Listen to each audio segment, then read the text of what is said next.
Today, we are focusing on our commercials contract and what digital means.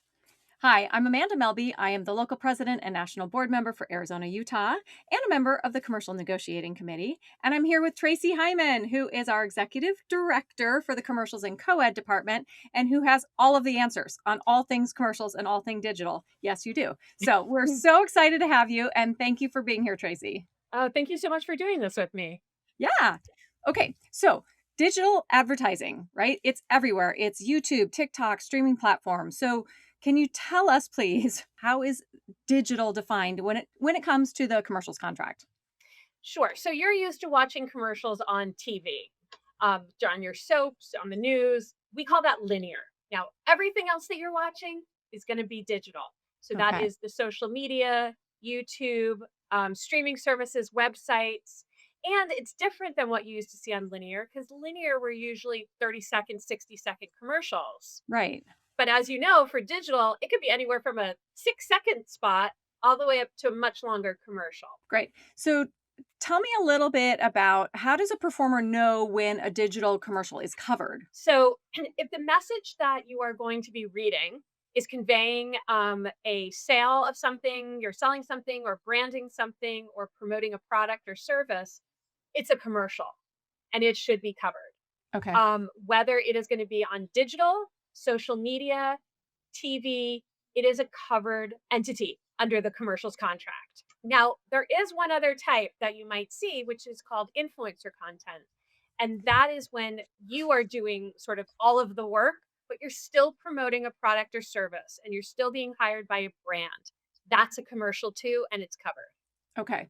So, in a nutshell, anything where you're talking about a product should be at least have a discussion about or should be Absolutely. covered. Yeah. It Okay. should be covered. Okay. Great. And so then can you tell us a little bit about when they're looking at a payment chart, like where does the commercial fit in? How do these digital spots fit into that payment chart? So we can start when we're looking at a commercial at its lifespan, which is 24 months. Within that 24 months, we then look for the digital use is divided into could be a 4-week buy, a 13-week buy, or a 1-year buy, and they can mix and match those. That then is applied to where is it being used on the digital? Is it on social media, YouTube, but under the waiver? It could be YouTube, social media, and websites, which is called traditional digital Okay. that which include, as I said, YouTube. But if it's on YouTube and it's on paid media, meaning it's before your cat video and not just on the brand's YouTube channel, that's a separate pay. That's a higher payment. So that's another level. Now, each of the levels include all the use underneath it. So it's sort of Okay. the building pyramid. The very top level is streaming. And so that's where you're watching your TV now, basically. Yep. And when they pay you for streaming, they're getting YouTube, paid YouTube, and all of that below it. Now, at the end of the 24 months, if they don't come back and negotiate with you and it's still up, you as a performer can reach out to the company and request that they take it down. There's Okay. no additional payment as long as they're not paying for media time on YouTube. It's all the way down the feed on social media. It's no longer an active campaign. I see. Okay. So, can you talk a little bit about this overlap between influencer content and digital commercials? Because they're really a lot more connected than I think most people think, right? Yes, for influencers, we've created two different opportunities. We do have the influencer waiver, which is under the commercials contract, and we have the influencer agreement. So both apply when a performer is hired by a brand to write a script, film it themselves, edit themselves, post it themselves. That's influencer content. We have a whole section on our website at sagaftra.org/influencer where you can read all about both types.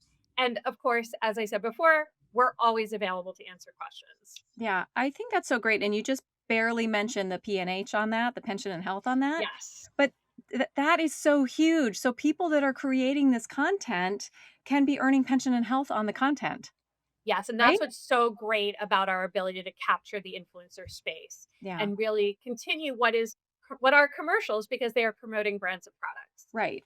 Okay. This is just like such an ever evolving landscape. There's this whole bucket, right, of new, what do you call it? New Emerging platforms. emerging platforms, right? So tell Yes. me a little bit about that. Yeah, so that's all the stuff we don't know yet. That's when you're playing a video game and the commercial's actually in the video game. Mhm. That's covered and performers get paid for that. So we built this bucket because, as you said, everything's moving so quickly and our next negotiation isn't for another 3 years. We wanted to make sure we had a space Yeah, to ensure that performers are getting compensated for work they do on commercials that air in this new land. I love that. Okay. All right. I think we got the lay of the land a little bit on the digital commercials. I'm sure if people have more questions, they can reach out. They can go on the website, right? And you just are such a resource for us, and we're so grateful to have you. So thank you for talking to us about digital commercials, explaining the contract and how it protects our members in this fast changing space. Thank you, Amanda. I really appreciate Yeah. that. And if you have more questions about our commercials contract or digital, go onto our website at sagaftra.org/commercials.